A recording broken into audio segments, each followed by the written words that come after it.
السلام عليكم ورحمة الله وبركاته. إن الحمد لله نحمده ونستعينه ونستهديه ونستغفره ونعوذ بالله من شرور أنفسنا وسيئات أعمالنا. من يهده الله فلا مضل له ومن يضلل فلا هادي له. أشهد أن لا إله إلا الله وحده لا شريك له، وأشهد أن محمدا عبده ورسوله صلى الله عليه وعلى آله وصحبه أجمعين. وبعد، رب اشرح لي صدري ويسر لي أمري واحلل عقدة من لساني يفقهوا قولي. Pada malam ini kita sambung bacaan kita Zadul Ma'ad fi Hadi Khairul Ibad pada jilid yang ke-5, muka surat 390. Masih berkenaan dengan bahasa yang nombor 3 tu, Raihan. Daun kemangi atau daun ruku-ruku dia kata. Kalau terjemah dalam bahasa kita yang saya cari, dia panggil pokok selasih. Okey, pokok selasih boleh Google. Nanti insya-Allah dia keluarlah dia punya rupa pokok selasih tu kan. Pokok selasih kita makan selasih tu. Kalau dalam bahasa yang kita panggil bahasa alami dia panggil apa? Ocimum basilicum. Macam itulah. Nak sebut mungkin susah, saya boleh ejakan. OCIMUM BASILICUM. Basilicum, macam itulah. Ocimum, pokok selasih. Ada keluar. Baik, Allah Ta'ala berfirman, a'udzubillahi minasyaitanir rajim, فَأَمَّا إِن كَانَ مِنَ الْمُقَرَّبِينَ فَرَوْحٌ وَرَيْحَانٌ وَجَنَّةُ نَعِيمٍ. Mana dia? Adapun jika dia, ini orang yang mati termasuk orang yang dekatkan kepada Allah, maka dia memperoleh rezeki dan wewangian serta jannah kenikmatan. Kemudian lagi firman-Nya, a'udzubillahi minasyaitanir rajim, wal habbu dzul 'asfi war raihan, dan biji-bijian yang berkulit dan bunga-bunga yang harum baunya. Ar-Rahman 12. Dalam Sahih Muslim diriwayatkan daripada Nabi SAW bahawa beliau bersabda, barang siapa yang ditawari minyak wangi, manakala ada orang pelawar kat kita, ada orang hulur pada kita minyak wangi, jangan ia menolaknya. Jadi sunnahnya kita terima, walaupun kita dah pakai minyak wangi, walaupun kita dah ada minyak wangi, kecuali kita jenis orang yang allergic, tak boleh kena minyak wangi, kita jadi pening, boleh pingsan. Itulah cerita lah. Tapi kalau kita jenis orang yang biasa pakai minyak wangi, kalau orang tawarkan minyak wangi pada kita, terima, ambil. Itu sunnah dia. Nabi kita jangan tolak. Kerana minyak wangi itu ringan dibawa, akan tetapi harum baunya. Dia mudah kita bawa dan bau dia harum.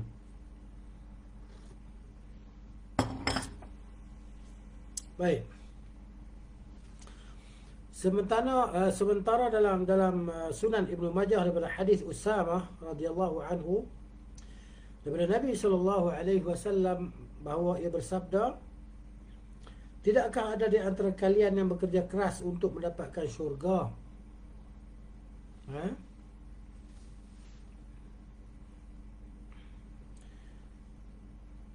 Syurga tidak mengandung bahaya. Demi syurga dan Rabb dari Kaabah, syurga itu adalah cahaya yang bersinar-sinar, penuh wangian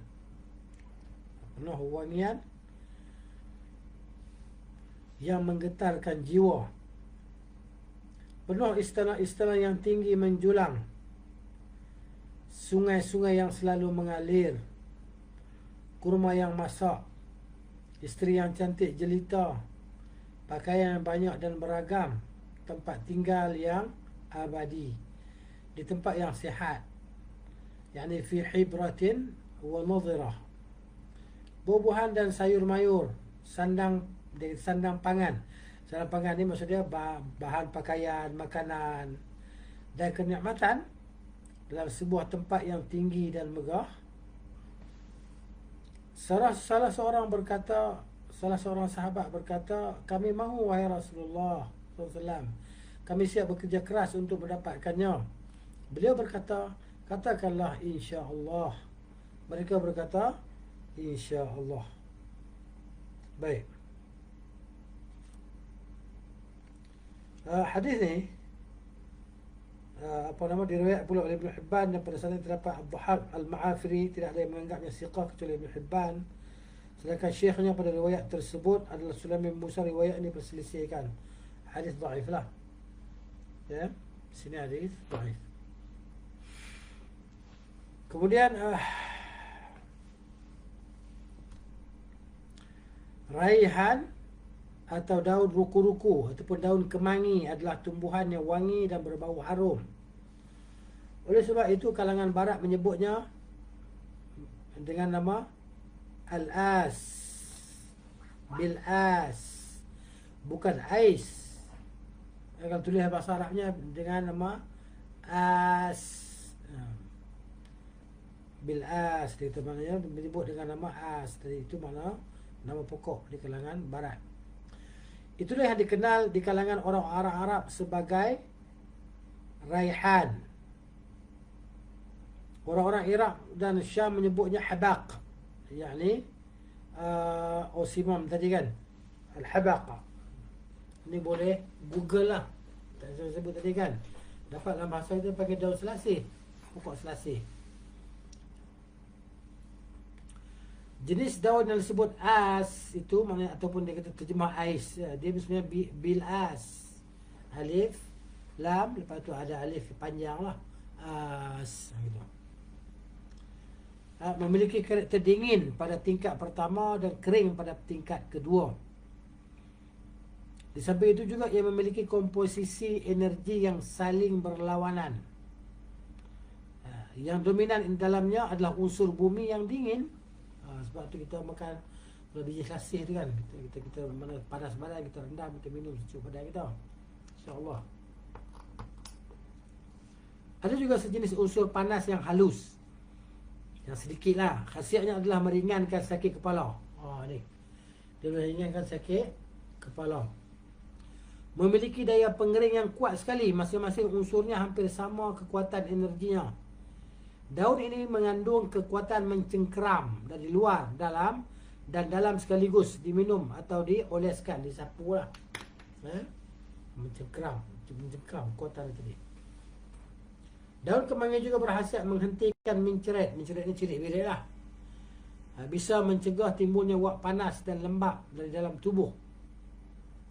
Bila dihirup, baunya berfungsi juga menenangkan detak jantung. Bau dia, terhidup bau dia akan tenangkan kita punya detak jantung kita.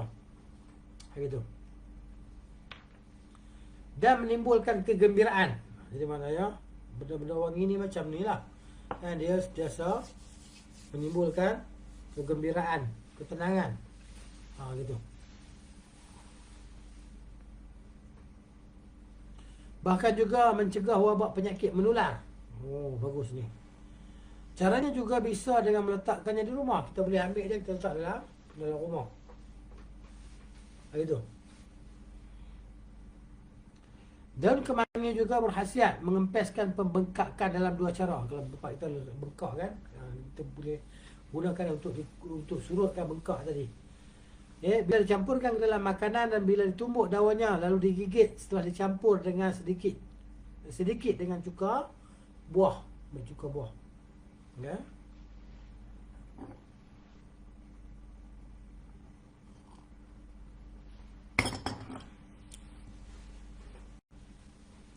Bila dibalurkan di kepala, dibalurkan maksudnya dibalut di kepala, bisa memperhentikan darah mimisan. Darah mimisan ni darah dia panggil yang keluar daripada hidung ni kan. Bila biasa orang panggil apa? Ru'af tadi kan. Tiba-tiba darah akan keluar banyak ke hidung. Ini boleh menghentikan darah yang keluar di hidung.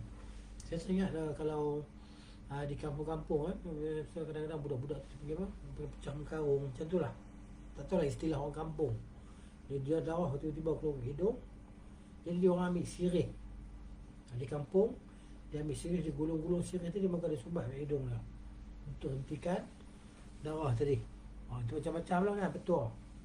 Nanti kita guna daun kemangi atau daun selasih.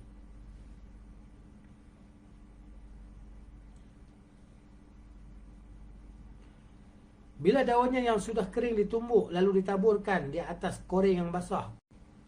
Koreng ni macam koreng ni gatal kulit kan. Yang bila kita gaul dia keluar macam air bisa tu. Jadi basah kan. Taburkan daun dia di atas kulit yang gatal basah tadi. Yang macam orang kena eczema kan, dia gaul kan. Keluar air bisa tu.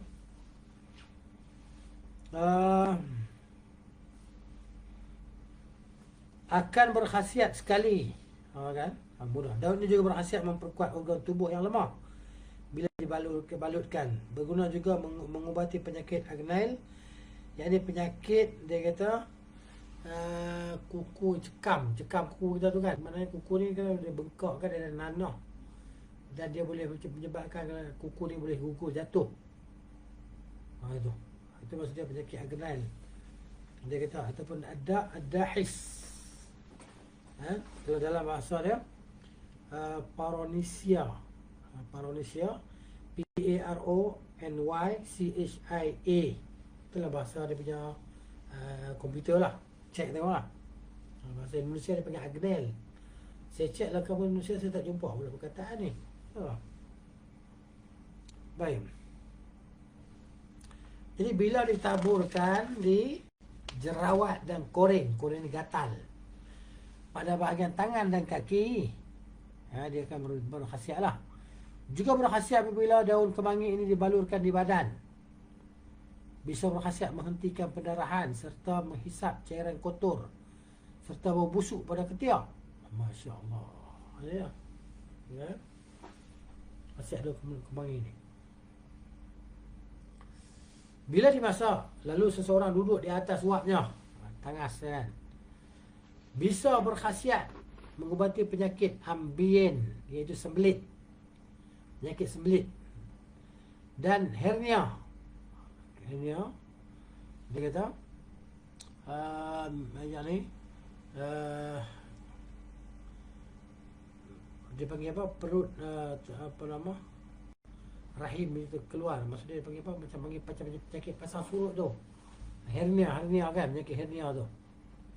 Serta tulang rapuh, bukan masuk tulang rapuh ni, masuk dia istirqa al-mafasil, yang sendi jadi longgar, sendi tak kuat. Itu masuk dia terjemahan ni. Dia terjemah jadi dia kata apa, tulang rapuh, bukan tulang rapuh kan. Sakit dia maknanya dia panggil istirqa al-mafasil, yang sendi yang longgar lah. Begitu. Bila perasan airnya, ini perahan lah, perahan airnya disiramkan ke bahagian tulang yang patah, disiram ke bahagian tulang yang patah, dia kata, dan belum ditumbuhi daging baru, berkhasiat memulihkannya. Daun kemangi. Bisa juga mengatasi ketombe, ini kelumur di kepala kita, bisul dan luka di kulit kepala. Ini boleh membantu.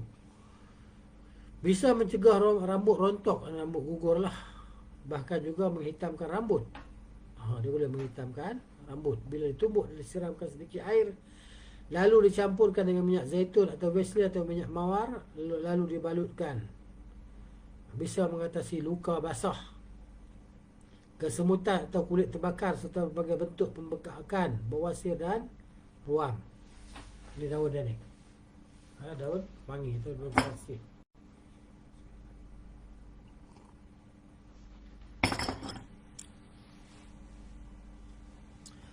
Biji kemangi pula berkhasiat menghentikan pendarahan pada dada dan paru-paru. Dalam lah.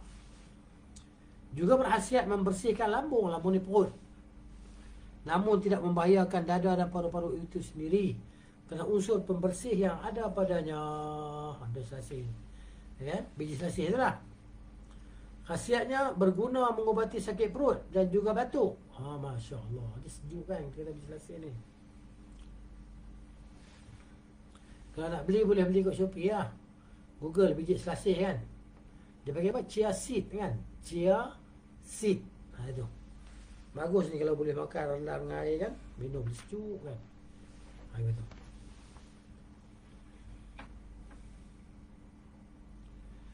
Khasiatnya berguna mengubati sakit perut dan juga batuk.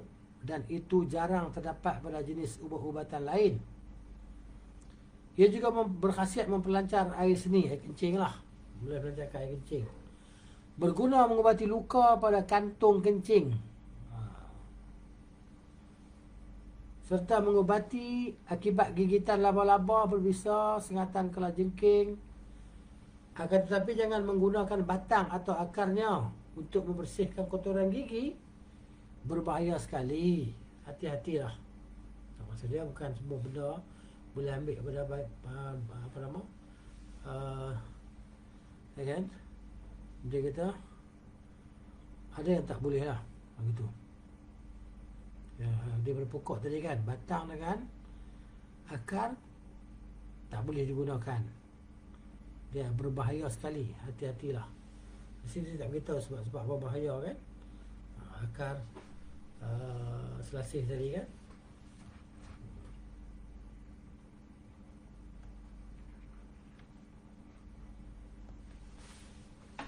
Guna nak colek, nak cungkir gigi pun tak boleh. Nak guna dia sebagai cungkir gigi pun tak boleh. Gitu. Bahaya dia kata. Berbahaya sekali, hati-hatilah dia kata. Adapun jenis daun kemangi daripada Persia ni Parsi lah, yang disebut habaq. Ada orang Syria pun sebut habaq juga. Habaq. Unsurnya panas menurut salah satu daripada dua pendapat kalangan medis. Bila dihirup uapnya, bisa berguna mengatasi pusing kerana demam. Bila dicampur dengan air, berubah menjadi dingin dan lembab. Di samping itu juga, apakah ia berunsur angin, berunsur lembab atau kering? Memang masih ada dua pendapat tentang hal ini. Yang benar, daun ini memiliki 4 macam karakter. Daun ini juga bisa menghilangkan mengantuk. Orang mengantuk makan daun ni lah, baca-baca buku ke apa-apa.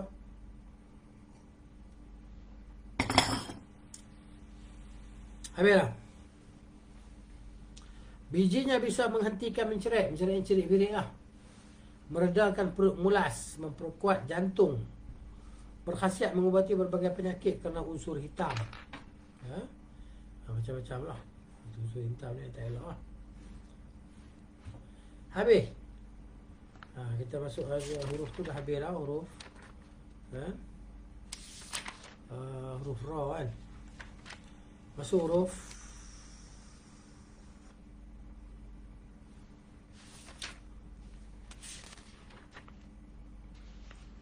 masih huruf ra lagi lah, Roman.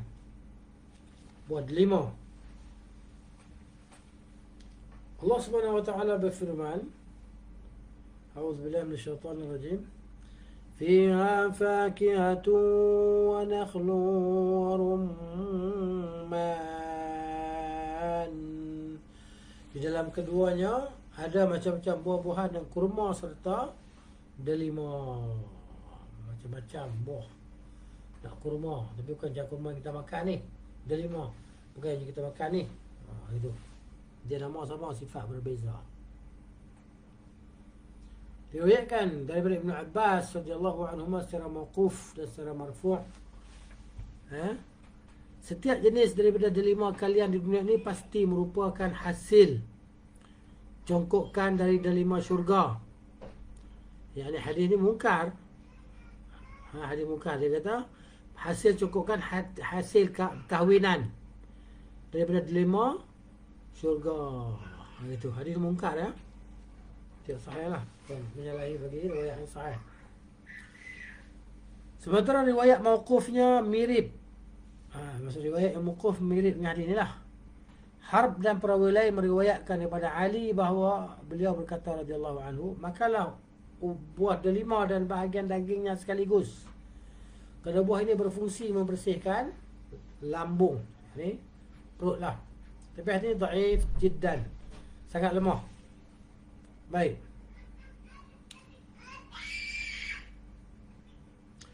Delima yang manis bersifat panas dan lembab. Amat baik untuk lambung dan berguna memperkuatnya dengan kandungan daya sedutnya yang ringan. Berguna juga untuk tenggorokan, dada dan paru-paru. Dia bagus ni buah rumman ni, buah delima ni kan. Selain juga baik untuk mengubati batuk. Kalau orang batuk menggunakan buah delima juga. Airnya dapat memperbaiki lambung, maksudnya perut kita kan. Memberikan suntikan gizi pada tubuh sedikit lebih banyak. Lebih banyak sikit lah.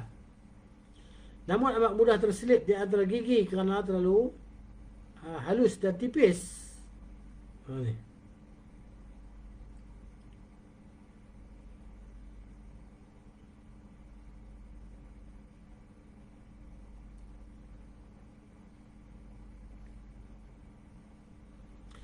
Di samping itu juga menghasilkan panas yang cukup dalam lambung dan juga angin.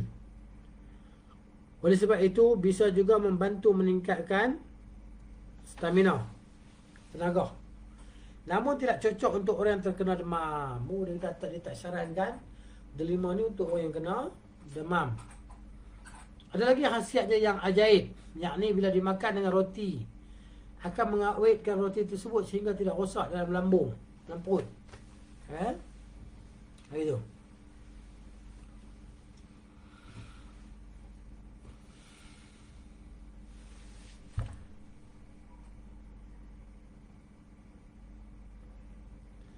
Delima masam bersifat dingin dan kering. Memiliki steptik, yang ni rasa masam lah, atau daya penahan darah ringan, qabidun latifun. Berguna mengubati radang usus, memperlancar air seni lebih daripada yang bisa dilakukan jenis kelima, jenis delima lain. Sama ya, jenis yang delima yang macam mana bukan?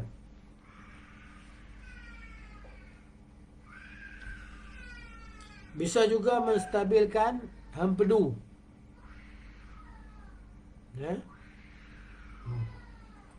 Yang yusakinu as-safra. Kalau ada orang penyakit kuning kan, dia akan stabilkan penyakit kuning ni. Buah delima ni bagus. Memberhentikan buang air akibat ubat pencaar. Maksudnya maksud ubat pencaar ni ubat yang melawaskan lah. Mencegah muntah-muntah. Melunakkan ampas makanan. Senang kita buang lah. Meredam panas liver, dihilangkan panas hati kita serta memperkuat seluruh organ tubuh. Ni kelebihan buah zaitun. Allah SWT wattini wa zaitun wa tur sinin kan. Wa hadzal baladil amin. Berguna sekali mengatasi jantung berdebar seperti berbagai penyakit jantung dan bibir lambung dia kata. Selain juga bisa memperkuat lambung, membuat ampas dan mengatasi penyakit kuning dan menghentikan darah yang mengucur.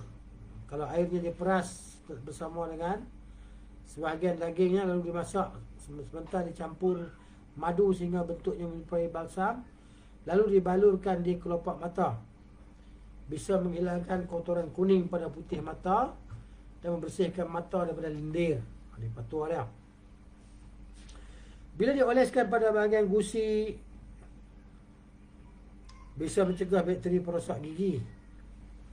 Bila air perasan jus je lah, dikeluarkan dengan sedikit dagingnya, bisa melapangkan perut dan mengusirkan lendir busuk pada lambungnya serta mencegah teritian fever yang berpanjangan. Maksudnya humayyatul ghibbi al-mutatawilah, maknanya jenis penyakit yang daripada jenis malaria juga lah ni, yang disebabkan oleh protozoa, kuman apa benda tadi tu kan.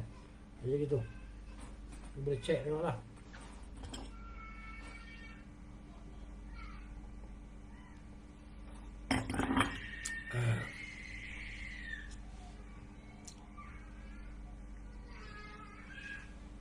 Kemudian ada pun delima yang rasanya sepat, yang ni kelat. Delima yang rasa kelat tentu saja sifatnya sedang-sedang saja, kan? Baik karakter dasar maupun reaksinya. Adapun jenis pertama dengan jenis kedua, ini buat delima ni rasa dia kelat atau saja sifat dia kan.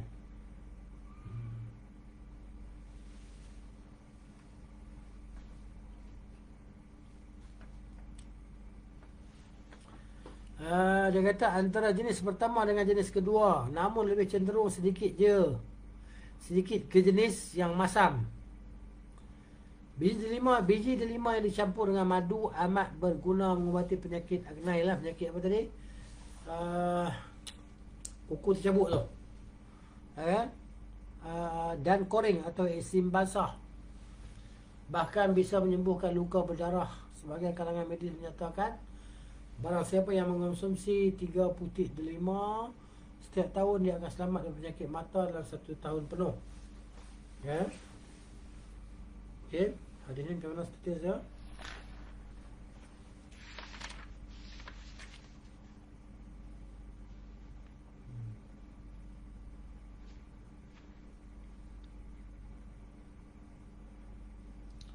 Dhaiful isnad hadis dia, sanad dia lemah lah.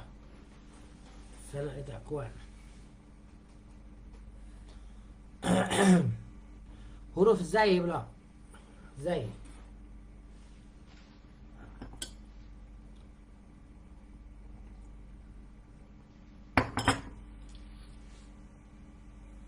Jadi minyak zaitun. Allah Ta'ala berfirman, A'udzubillahi minasyaitonirrajim.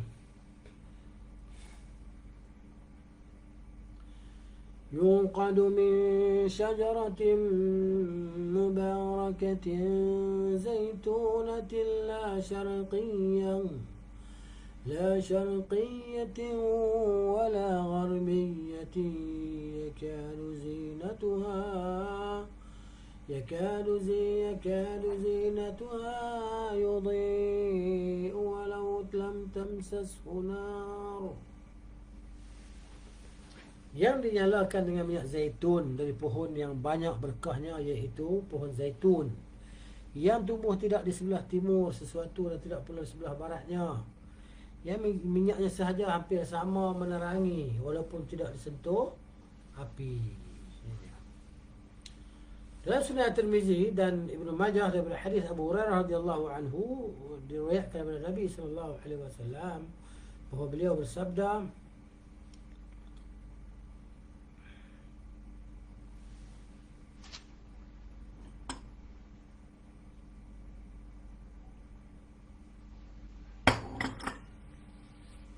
baik,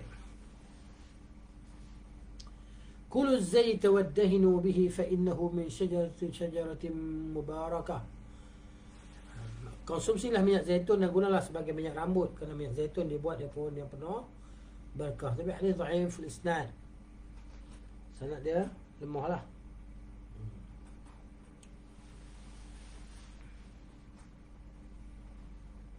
Diriwayatkan oleh Al-Baihaqi dan Ibnu Majah daripada Abdullah bin Umar bahawa Rasulullah SAW bersabda, "I'tamidu biz-zaiti waddahinu bihi fa innahu min syajaratin mubarakah."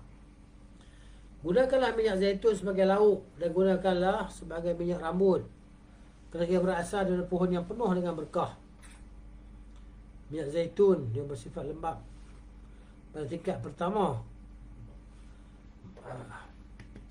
Keliru mereka yang menyatakan bahawa sifatnya kering. Teksturnya terkandung kandungan minyaknya. Minyak dihasilkan dari buah zaitun yang sudah masak adalah yang terbaik dan yang paling afdal.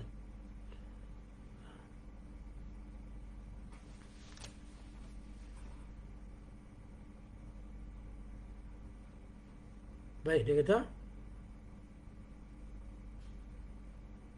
minyak yang dihasilkan daripada buah zaitun yang sudah masak adalah yang terbaik dan paling stabil.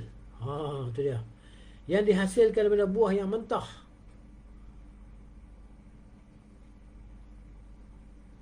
buah yang mentah cenderung dingin dan kering. Yang dihasilkan dari buah zaitun merah memiliki kualiti sedang, yang dibuat dari zaitun hitam mampu memberi kehangatan sekaligus kelembapan dengan stabil berkhasiat. Berkhasiat juga mengatasi racun. Oh, tu dia. Ni. Melapangkan perut. Melapangkan perut kita. Dan mengeluarkan cacing.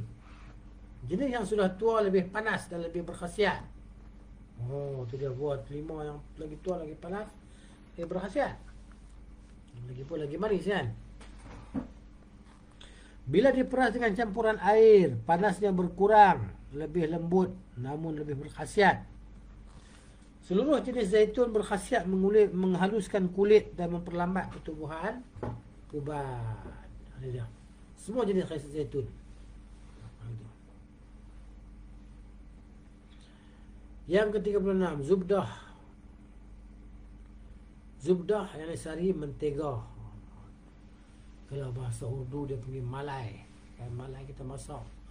Yang jadi kepala tu kan, bahagian kepala tu dia ambil. Itu jadi dia panggil malai ataupun dia panggil zubdah tu.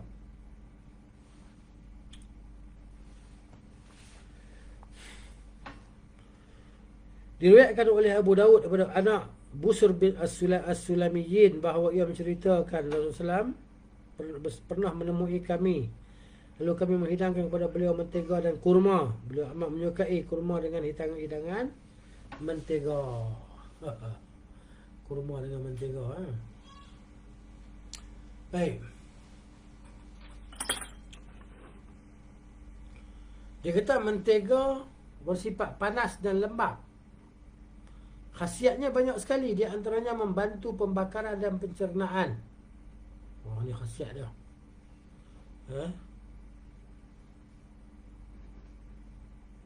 Menyembuhkan bengkak-bengkak yang berada di samping telinga dan saluran kencing. Bengkak-bengkak yang berada di samping telinga dan saluran kencing atau bibir bengkak dan seluruh inflamasi yang dialami tubuh wanita dan anak-anak bila digunakan secara tunggal. Kalau dijilat, berguna menghenti pendarahan yang terjadi pada paru-paru. Bisa juga mendatangkan pembekakan yang terjadi pada organ tersebut. Di mananya? Ini penjelasan dia tentang mentega ataupun zubdah itulah.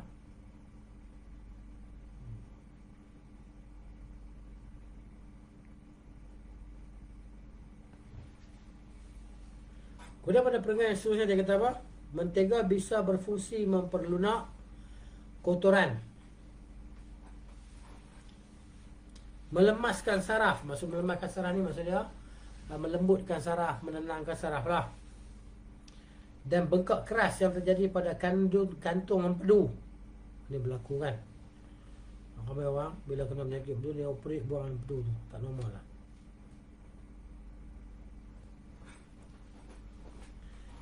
Jadi dia kata mentega berfungsi memperlunak kotoran, melemaskan saraf dan bengkak keras yang terjadi pada kandung empedu dan juga kerongkongan.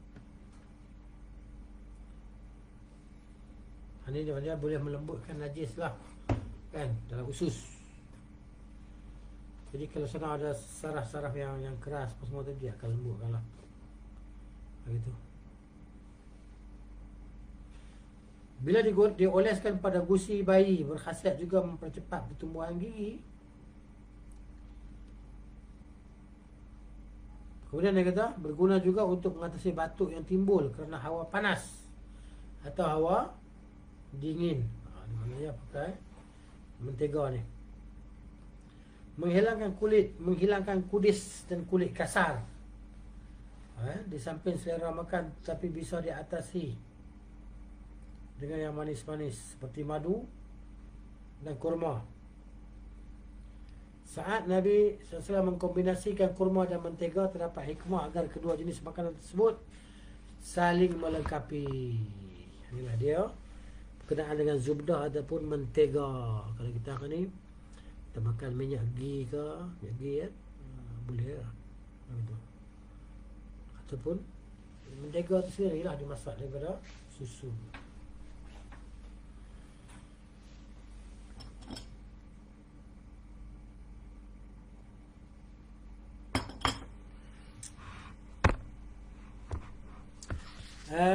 Masuk pula tentang zabib, ya, buah kismis. Kita panggil buah kismis ataupun zabib. Bahasa Arab dia panggil zabib. Berkaitan dengan kismis, ada dua hadis yang diriwayatkan, namun kedua-duanya tidak sahih. Maknanya sahih lah. Begitu. Makanan terbaik adalah kismis.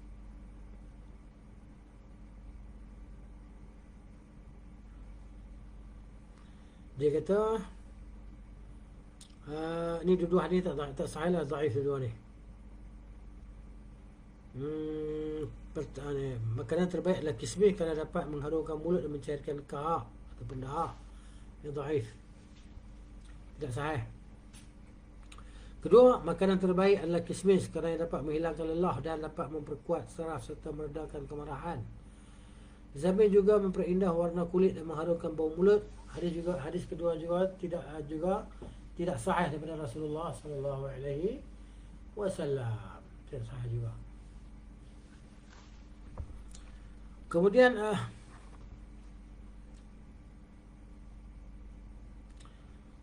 selanjutnya, kismis terbaik adalah yang berbentuk besar. Ini terbaik, ya. Banyak lemak atau daging atau isinya, tipis kulitnya, sudah dicabut bijinya, ya. Atau kalaupun ada, sangat kecil diperhatikan. Materinya bersifat panas dan lembap pada tingkatan pertama, sementara bijinya bersifat dingin dan kering.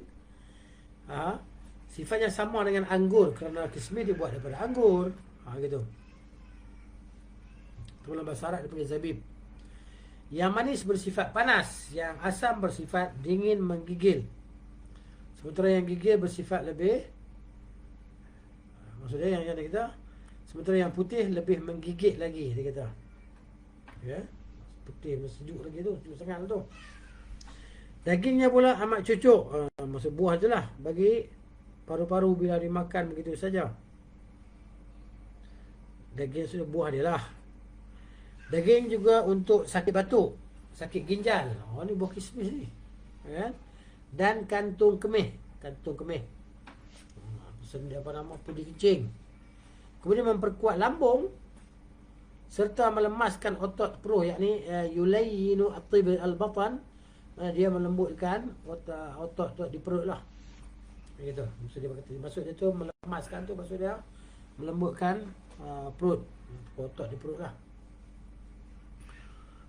Kemudian dia kata kismis yang manis lebih banyak nilai gizinya dibandingkan anggur sendiri. Masya Allah. Namun lebih sikit gizinya dibandingkan dengan buah tin kering.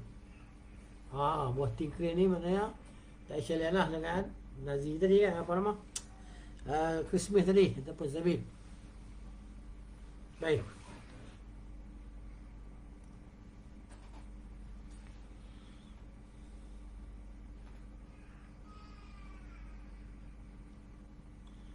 Kismis yang manis lebih banyak nilai gizinya dibandingkan dengan anggur sendiri. Anggur. Namun lebih sedikit gizinya dibandingkan dengan buah tin kering. Buah tin kering ni maknanya gizinya lebih banyak lagi, lebih sihat lagi. Buah ini memiliki energi pembakar dan membantu pencernaan, mampu mencengkeram dan membantu proses metabolisme secara stabil. Ini dia buah kismis ni, bagus ni. Secara umum, kismis bisa memperkuat lambung, perut kita jadi kuat, ya? Liver dan limpa. Berguna untuk mengubati sakit tenggorokan, dada, paru-paru, ginjal dan kantung kemih. Kantung apa nama? Itulah, pudi kencing.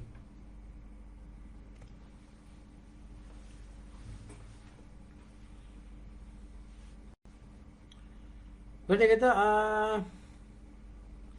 yang terbaik adalah dimakan tanpa bijinya. Makan macam tu je buah tadi, apa nama, biji dia tadi makan.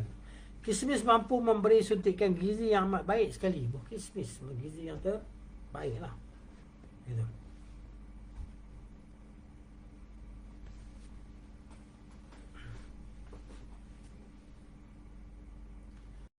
tidak menyebabkan penyumbatan sebagaimana kurma.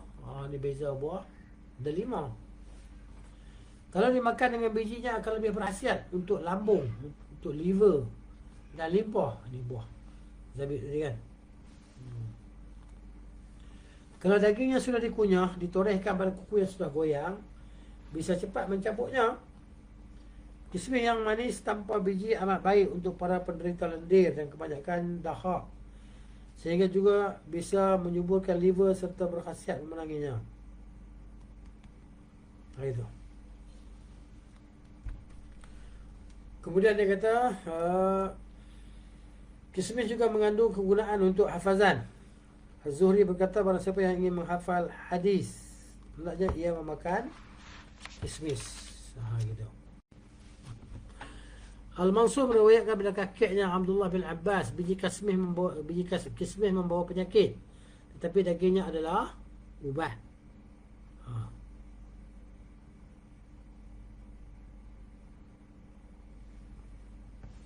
Kemudian yang 38, zanjabil. Zanjabil ni halia lah. Jemaah dalam bahasa kita halia, ataupun dalam bahasa Indonesia dia panggil jahe. Ya, Allah Ta'ala berfirman, a'udzubillahi minasyaitanir rajim. ويسقون فيها كأسا كان مزاجها زنجبيلا كان مزاجها زنجبيلا. Dalam jannah itu mereka diberi minum segelas minuman yang campurannya adalah jahe, yakni halia. Kan? Sedap kan halia ni, try lah. Abu Nu'aim menyebutkan dalam kitab At-Tib An-Nawawi daripada hadis Abu Sa'id Al-Khudri radhiyallahu anhu bahawa ia menceritakan Raja Romawi pernah menghadiahkan kepada Rasulullah SAW satu karung jahe. Beliau memberikan kepada setiap orang satu potong untuk dimakan, dan aku juga mendapatkan satu potong untuk aku makan.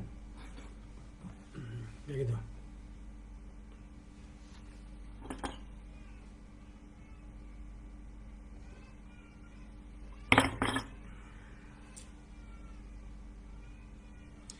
Jahe bersifat panas pada tingkatan kedua dan lembab pada tingkatan pertama. Jahe bisa menghangatkan tubuh. Halia kan, boleh hangatkan tubuh. Membantu pencernaan, melunakkan makanan dalam perut dengan stabil.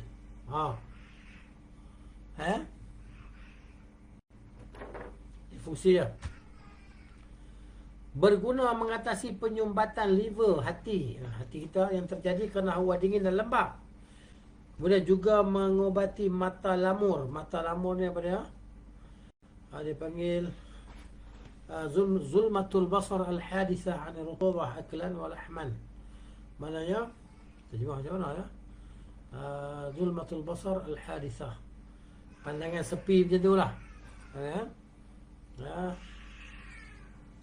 Jadi maksudnya dia tidak, bila kita makan dia tak sejuk pun, panas.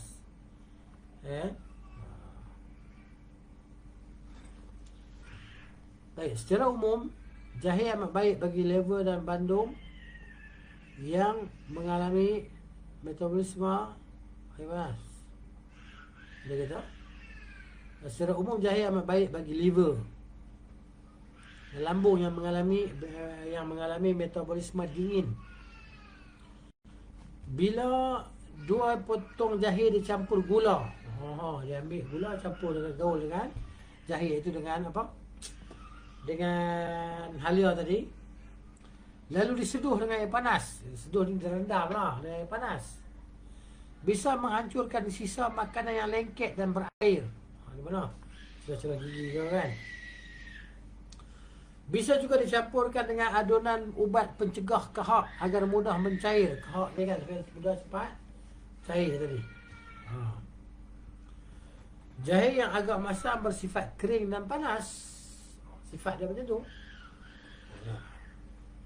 Dia rasa masam sikit kan.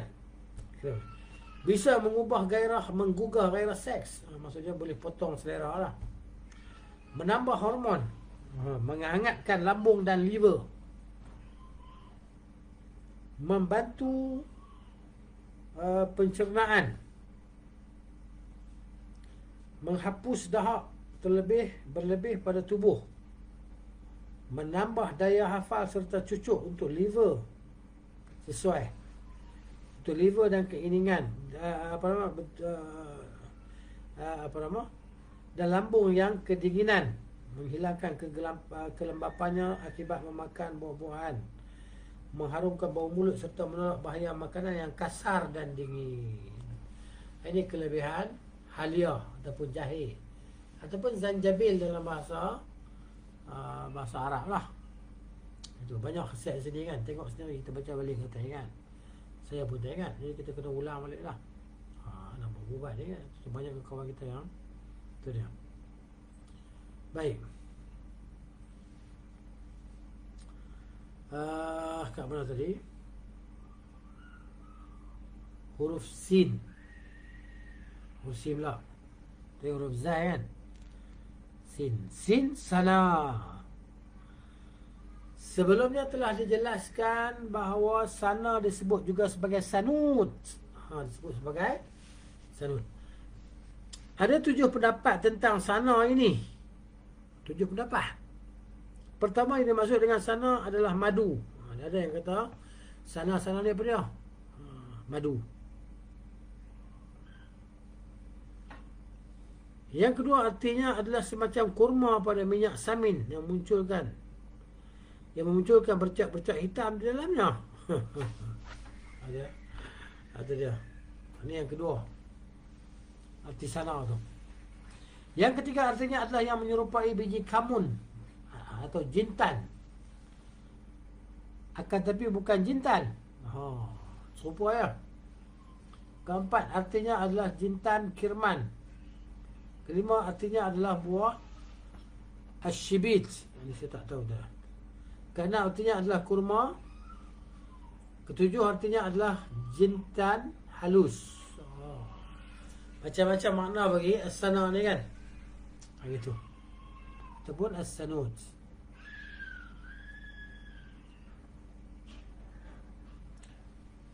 Mana pokok sana kan. Maksudnya juga untuk mengubati penyakit juga lah.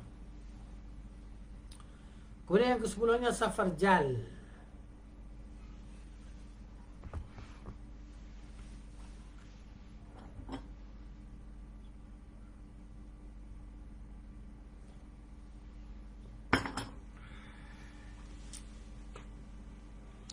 Diriwayatkan oleh Ibnu Majah dalam sunannya, Sunan Ibnu Majah lah, daripada hadis Ismail bin Muhammad Al-Talhi dari Syu'aib bin Hajib, dari Abu Sa'id, dari Abdul Malik Az-Zubairi, dari Talhah dan bin Ubaidillah, bahawa ia menceritakan, aku pernah menemui Rasulullah sallallahu alaihi wasallam. Saat itu di tangan beliau terdapat kuis. Beliau berkata, berhentilah hai Abu Talhah. Ini dapat menguatkan hati. Buah ini dapat menguatkan hati. Berhenti hai Talhah. Buah ini dapat menguatkan hati. Safarjal, sejenis jambu biji, maksud gitu. Diriwayatkan oleh An-Nasa'i melalui jalur lain bahawa si perawi menceritakan, aku pernah menemui Nabi SAW. Saat itu beliau sedang bersama beberapa orang sahabat beliau, dan di tangan beliau terdapat kuis yang beliau hirup.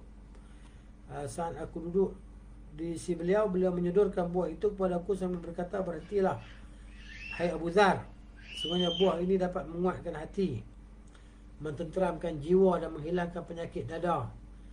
Dan telah diriwayatkan beberapa hadis lain yang berkenaan dengan kuis, tetapi riwayat lain tersebut tidak sahih. Hadis-hadis di atas sebagai contohnya. Safarjal. Baik. Kemudian dia kata, kuis bersifat dingin dan kering. Sifat itu bisa berbeza-beza. Boleh menjadi berbeza-beza, tergantung rasa jambu, rasa daripada jambu tersebut. Kesemuanya bersifat dingin, menyerap, baik untuk lambung. Kuis yang sangat manis agak kurang dingin dan kurang kering, cenderung lebih stabil. Jadi yang masam lebih menggigit, lebih kering dan lebih dingin. Tu dia. Namun masing-masing dapat menghilangkan dahaga, menghilangkan mual, memperlancar air seni, memadatkan kotoran, mengubati luka-luka usus, memberhentikan pendarahan dan sejenisnya. Manfaat menghilangkan rasa mual dan sampai juga mencegah naiknya uap tubuh bila dikonsumsi sudah makan. Bila batang dan daunnya dicuci akan berkhasiat seperti daun strawberry. Masya Allah, Masya Allah. Dia kata bila dikonsumsi, dimakan lah. Konsumsi ni mana makan. Sebelum makan bisa mengeraskan kotoran. Mana? Jadi makan sebelum makan boleh mengeraskan kotoran. Namun bila dikonsumsi sesudah makan bisa memperunak kotoran dan mempermudah pencernaan terhadap makanan berat. Namun bila dimakan terlalu banyak membahayakan saraf, bisa menyebabkan mencerit, bisa juga memberhentikan produksi empedu berlebih dalam lambung. Kalau dipanggang, macam tu pula, dipanggang, dibakar lah seperjal ni, bisa lebih halus dan lebih ringan. Mesti halus dan ringan lagi. Kalau bahagian tengahnya dibolongi dan dibuang bijinya, lalu di bahagian yang berlubang dimasukkan madu sehingga terbentuk menjadi adonan, lalu menjadi abu panas, akan amat berkhasiat sekali lah. Yang terbaik apabila dimakan setelah dipanggang atau dimasak dengan madu. Bijinya bermanfaat untuk mengubati ganjalan di tenggorokan. Ni seperjal ni. Bahkan juga kelainan bronkus serta berbagai penyakit lainnya. Bronkus ni dekat dada kan.